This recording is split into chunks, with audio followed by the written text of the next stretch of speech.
다음 소식입니다. 종합부동산세 부과 대상이 크게 늘면서 납부해야 할 세금이 잘못 고지된 사례들도 급증하고 있습니다.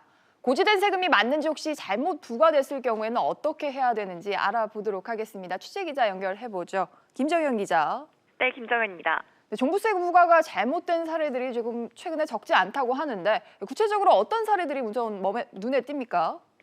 네, 정부는 지난 2017년부터 민간 임대주택 공급을 활성화한다는 명분으로 임대 사업자의 경우 지난해 9.13 대책 발표 이전에 취득한 주택은 종부세 계산 대상에서 제외할 수 있도록 했는데요. 하지만 납세자가 종부세 합산 배제 신청을 했더라도 전산착오 등으로 누락돼 내지 않아도 될 종부세가 부과되는 경우가 적지 않았습니다.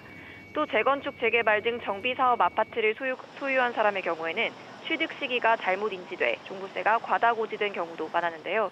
재건축 전부터 소유하고 있었어도 아파트가 재건축된 날짜를 주택을 취득한 날로 보고 종부세 장기 보유 공제를 적용하지 않은 겁니다. 올해 종부세를 내야 하는 사람들은 60만 명으로 작년보다 13만 명이 늘었습니다. 과세 금액도 3조 3천억 원으로 작년보다 60%나 늘었는데요. 대상과 금액이 급격하게 늘어나면서 종부세가 잘못 고지된 경우도 많아진 것으로 보입니다.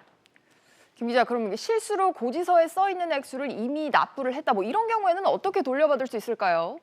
네, 종부세 이의 신청은 고지서를 받아든 이후부터 90일 이내라면 관할 세무서를 통해 누구나 할 수 있는데요. 하지만 허위로 종부세 이의 신청을 할 경우 신고된 세액의 10%만큼 과소신고 가산세가 부과됩니다. 종부세액이 틀린 것 같다는 이유로 종부세 납부 기간이었던 이달 1일부터 15일까지 종부세를 납부하지 않은 채 이의 신청하면 매년 11%의 납부 불성실 가산세가 붙게 됩니다. 이의 신청을 넘겨 신고할 경우에도 구제받을 수 없습니다. 올해 깜빡하고 종부세 합산 배제 신청을 하지 않았다 해도 실망할 필요는 없는데요. 지금이라도 세무서에 합산 배제 신청을 하고 과다 납부한 종부세를 환급받으면 됩니다. SBS CNBC 김정현입니다.